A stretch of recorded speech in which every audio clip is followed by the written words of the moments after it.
When Seth MacFarlane's The Orville was first announced, I was somewhat skeptical. I had long been a fan of Family Guy, but hadn't really watched it on a regular basis in several years. I was concerned that this would be nothing more but an off-the-wall parody, and I thought it would employ the same non-stop barrage of in-your-face humor as, say, The Family Guy or American Dad. My initial assumptions about The Orville were entirely inaccurate, and I think MacFarlane exceeded everyone's expectations, to put it mildly. Actually, he blew them out of the water. What Seth gave us, in everything but name only, is an updated Star Trek for the late 2010s. All you need to do is change a few small things, and this is a new Star Trek series. The visual style, the score, the writing, the themes, the quality of the acting. This is Star Trek. The true gem that is The Orville is even further augmented when compared to the Star Trek that CBS decided to give us. I never thought I would say these words, but Seth MacFarlane is an absolute genius. I always thought he was a talented comedy writer, but I never in my wildest dreams thought he would become the Gene Roddenberry of the 21st century. I have never seen comedy and drama fused together in quite this way before. Yes, it has comedy throughout, but it's a completely different style than Family Guy. In many ways, the humor is much smarter, with the occasional slapstick element thrown in where appropriate. Humor has always been an important part of Star Trek going back to its beginnings. It's one of the many reasons why it appealed to so many people. Discovery doesn't really have any humor, or when it tries, it falls completely flat. One of the reasons why The Orville succeeds is that Seth seems to have a unique understanding of how and where humor should be incorporated. It needs to be there to lighten the mood, to add a sense of fun, and keep the audience interested, but it needs to be done in the right way. The humor is what you have on the surface, but underneath you have serious drama. This is what distinguishes good science fiction from bad science fiction. One aspect of The Orville that is really striking is how it implements progressive ideas. While every other sci-fi franchise is pushing progressivism above all else, including quality, The Orville, like every other Star Trek series until the current one, manages to do it naturally. You want a show that focuses on more than just white people? You have it. You want a show with genuinely strong female characters? You have it. Like pre-STD Trek, gender and race is not an issue on The Orville. The characters are left to be judged on their own character. They have their strengths and they have their flaws. They are real people, not flawless and perfect for no reason whatsoever. MacFarlane also understands how pre-STD Star Trek dealt with social issues, and it seems to be one of the only current sci-fi properties that understands this. You can include current day issues, but you don't do it by picking one side and beating your audience over the head with it. An excellent example of this was the third episode to be broadcast, about a girl. Bortus and his husband, who are members of the Moclan race, a one-gender species, manage to hatch a female, and the episode-long discussion takes place examining both sides of the transgender debate in the way that Star Trek has always tackled current social issues. It also shows us that positions on societal issues need not be static. Bortus is initially single-minded in wanting his daughter to get a sex change, but he views this differently after Gordon and John show him Rudolph the Red-Nosed Reindeer, where he learns that uniqueness can actually be a strength. From that point on, he is firmly against the idea of gender change. The central philosophical question throughout the episode is whether or not this decision should be made given that the infant is unable to decide for itself. A trial on Moclus decides that the gender change will take place, and even though Bortus is opposed to this, he accepts the decision. The episode, penned by MacFarlane, did not beat the audience over the head with only one side. It examined both sides in a way that lets the audience decide which side they agree with. Star Trek also excelled as a social commentary that would warn about what might happen if current social trends got out of control. In the episode Majority Rule, the team lands on a planet seemingly identical to 21st century Earth to locate two missing archaeologists. What they learn is that this world does not have a traditional legal system. Rather, people are tried by public opinion. Every citizen wears a button where anybody can give them an up or down vote for any reason. Once you get past 10 million down votes, you get lobotomized. Lamar learns this the hard way after a video of him grinding a statue goes viral. He then goes on trial and just misses the 10 million mark after the Orville uploads a series of fake pictures and videos showing Lamar in a more positive light. Does this court of public opinion sound familiar to anyone? If you need more evidence that the Orville is the true successor to Star Trek, then you only need to look at the Star Trek alumni both in front of and behind the camera. Heck, Brandon Braga, probably one of the longest serving Trek execs after Rick Berman, is MacFarlane's co-executive producer. Arguably, Braga has has often been blamed, perhaps unfairly, for the problems with Star Trek Enterprise that led to its cancellation, but the man earned my full respect after he accepted responsibility for these issues, which, with the distance of time, seemed to be very minor and were not entirely his fault. Like MacFarlane, Braga has an intimate understanding of what made Star Trek Star Trek. Yes, he was there during some of Trek's less than stellar years, but remember folks, he was also there for the golden years. Even one of the main cast members, Penny Johnson-Gerald, was a regular recurring cast member on DS9, and somehow she doesn't seem to have aged a day in 20 years. What holds this show together is MacFarlane and his portrayal of Captain Ed Mercer. What modern-day Star Trek seems to miss is that Star Trek does not work unless it is an ensemble show. Each character is given appropriate emphasis, and we get to know and care about each of them, but what ties these characters together is always the captain, or commander during the first 3 seasons of DS9. I think the one thing that surprised me more than anything else during Series 1 was what an incredible actor Seth MacFarlane actually is. We all know he does comedy extremely well, but what is striking is how captivating he is during serious scenes, and he can stand toe-to-toe with any pre-STD Star Trek captain. Honestly, it's almost like the guy can switch character types as easily as Bryan Cranston. The final piece that makes the Orville feel like Star Trek is its visual style. STD's style is like a found footage seasickness horror fest. It's all over the place, and I just don't get the strange angles. It's also so unbelievably dark, not just in tone, but visually. The Orville, on the other hand, adopts the same visual style as, say, Star Trek The Next Generation. My theory is that this is probably more the work of Brandon Braga, who obviously understands how Star Trek's unique look was achieved. The camera isn't all over the place. It emphasizes static 1 and 2 shots, which reflects the introspective and cerebral nature of the real Star Trek. The lighting is bright, much brighter than we would see on most other shows now. In Star Trek, this was a requirement for clarity on old standard def CRT televisions, but it also resulted in creating Star Trek's visual style. Real Star Trek is about hope, and brightly lit Starfleet ships help drive this idea home, even if just subconsciously. MacFarlane also went against what we typically see from most modern-day television with this Season 2 premiere. We're used to seeing effects-heavy season openers and closers that might be flashy to look at on the surface, but there's very little substance underneath. Jaloja was a character-driven story. At the center was the Orville's usually spot-on comedy as the crew travels to Moklis to watch Bortus urinate. Just watch the episode and you'll get it. We have an episode that examines the complex nature of relationships and divorce and gives us an honest take on the challenges of being a single parent. I'm going to go into this in more detail when I publish my full review.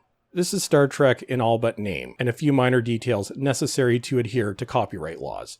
In short, we have Star Trek back. And that's it for today. Don't forget to subscribe and follow me on Twitter. And as always, everyone, thank you for watching, and have a great day.